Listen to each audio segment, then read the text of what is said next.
Hello, everybody, and welcome back to Odin's movie blog. I am the critic who is a cynic. Hope doing well. And today I'm going to be doing a box office video from the past about the future. So currently today is Friday, which is why we're looking at Thursday's numbers. But I'm also looking at the weekend projections because it should tell us a pretty clear story that has been my attempt to, at least the last several videos on this topic, try to make clear, but for some reason, some people just don't seem to still quite get it. And yes, I do hear some of the people in the comments section complaining, saying, you're talking about the same topic all the time, blah, blah, blah. Yes, but it's all with brand new information, which always adds further context to the overall discussion. And if you don't like it, then don't watch it. If you don't like me, then why are you watching me? And if you don't like box office talk, then why'd you click on this video when it's very clearly a talk about the Rise of Skywalker box office, which just continues to underperform in so many different ways. Oh my gosh, but Odin, it made $1 billion. Yeah, you can take that billion, and then you can compare that to the over $2 billion when adjusted for inflation of The Force Awakens, and you can ask the question, or hopefully answer the question, where did that billion go? Where did that $1 billion plus go? Did it just fly away? Are those not fans that have now fled the franchise? Or please explain. I would love to hear your explanation as to where all of that money went, because if you can give me a good, solid explanation for it, then we can have an honest discussion. But until you can, then you can just sit down and let Daddy talk for a second. So anyway, so coming in at number 4, which was to be expected, obviously, because not to be as expected, to be honest. But Bad Boys for Life was a brand new film coming out. Weathering for You got a extension, and I take that back. Star Wars Rise of Skywalker lost not only to 1917, which was to be expected, not only to the premiere of Bad Boy for Life, which was to be expected because, again, when you have a opening Thursday night premiere, that's always going to well, but it lost to a G-Kids special premiere. Like, this was an event film that was only showed in 1,000 theaters. This was an event film only showed in 1,000 theaters. This was an anime film that has now grossed $177 million, but this was one that was premiering, and this film made $1.4 million technically. Again, it's been out technically for a couple of days, but still, this was a special showing of only 1,000 screens, and yet so many more people went to go see that film than Rise of Skywalker on its 28th day. Now, it has been 28 days, so I can't really poke that out too much, but it is still pretty bad nonetheless that you have a Rise of Skywalker film 28 days out, which when previous Star Wars films were at the same time, were making just a little bit more than this, and almost lost to a film like Little Women, but at least did better than the extremely terrible, and we'll talk about this on Sunday most likely, the incredibly embarrassingly terrible $925,000 premiere of Doolittle. So at least Star Wars is some sun to be seen. At least it's not doing nearly as bad as that movie. But let me go ahead and explain why this continues to be a bad story. We're going back to that comparisons chart.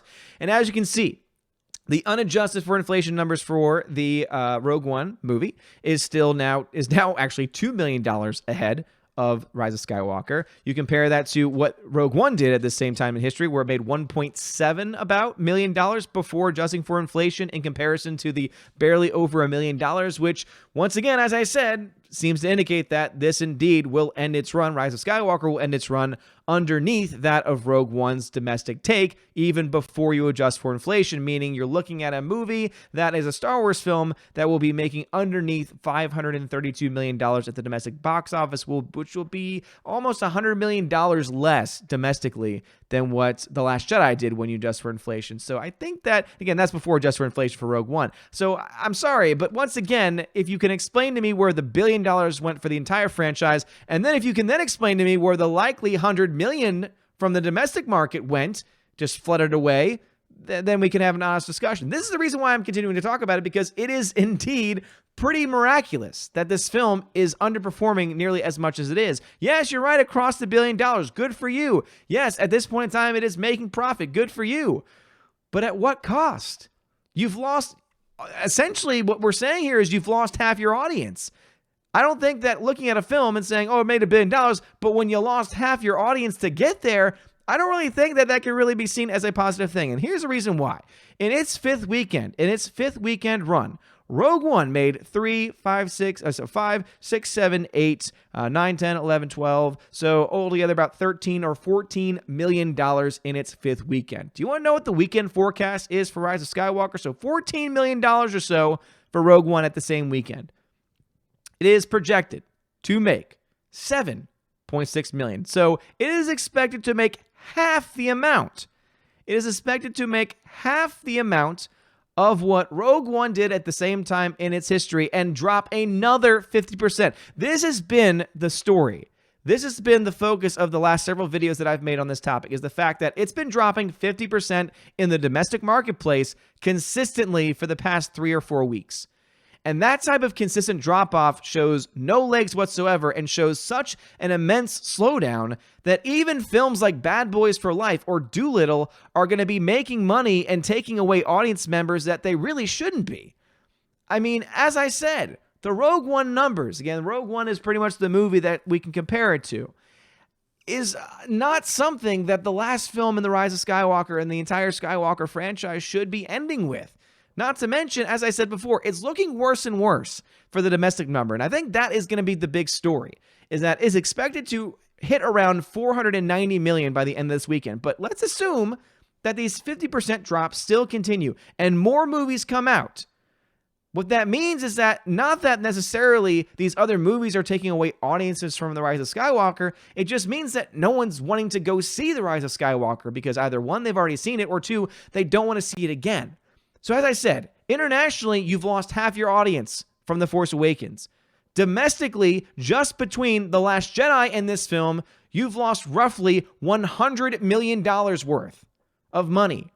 Where did that money go? You're going to go ahead and continue to spend saying the Phantom Menace had no impact and complain about, oh, people talk about The Rise of Skywalker. If they hate it so much, why do they keep talking about it? It's because for someone like me who likes box office numbers, I think the numbers speak for themselves.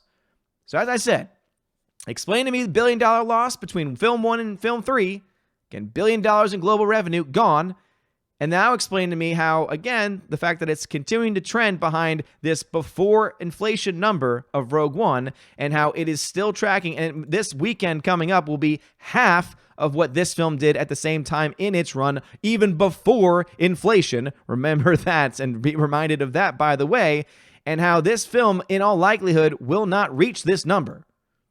And if it does not reach this number and tops out around, what, 515, 520, which is what people like Scott Mendelson and others say is definitely possible, being a lower end number that this film does, compare that to the over 600 million domestic that the Last Jedi had.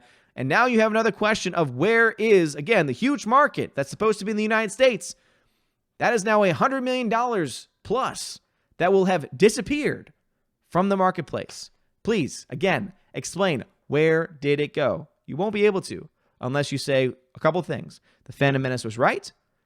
They were pushed away because they obviously didn't care about fans anymore. Or people saw this film and said, yeah, this isn't my Star Wars anymore. I'm not going to go see it again. So it got to be one of those three things, or at least some variation of those things. But let me know your thoughts. Again, if you're going to complain about this, please, again, look at the numbers for yourself. That's all I'm doing. You can look at the $1 billion number all you want, but as I said before, if you're just going to look at one singular number and not look at it in history, not look at it in context, not look at it and understand it in comparison to the films that came before it, you're not going to learn anything. So anyway, let me know your thoughts about this and all that you've talked about in the comment section below. If you like this video, smash the like button, give it a subscribe, helps me out a lot. You're all amazing, beautiful people. Have a wonderful day, and as always, God bless. And now I want to give a shout out to my January Patreon members: animation commentator Brian P, Dion, Divex, Elizabeth M, Enrique Evangelista, Fan Addicts of Film, Father Christopher Miller, Hail Father, Frank the Tank and the Shawhan Wiener Dog Clan, Harold Francis, the Hunky Chunky Funky Monkey, Inflamed Wood, It's a Trap Productions, Jason Clark, Jeffrey Toon, JJ Jonathan Jerembeck, Lady T, Mad Mitch Dunaway, Mr. Peabody and his evil twin, Orange Hat Reviews, Outpost Dyer, Perpetual Punster, Riff Magos, Rosetta Allen, Sir Lanceloto, Theodore Bendon, The DJD Show, Those Two Ball Guys, and Tina B, and Sharon Ferguson. Sharon, Thank you so much for being Patreon members. And of course, to my Subscribe Star peeps, Larry, Mr. Roy, Glinzer, G2Cool99, Darkstar57, J. Alex McCarthy Jr., US 888209 Fast, Dean Heiss, Harold Francis, J-Rod the Beer Guru, Nebalan G. Adams, and ZK-Man. Thank you so much for supporting me this month. You guys freaking rock. And a special news shout out to Jeff Lebowski and Steve Glasker. God bless.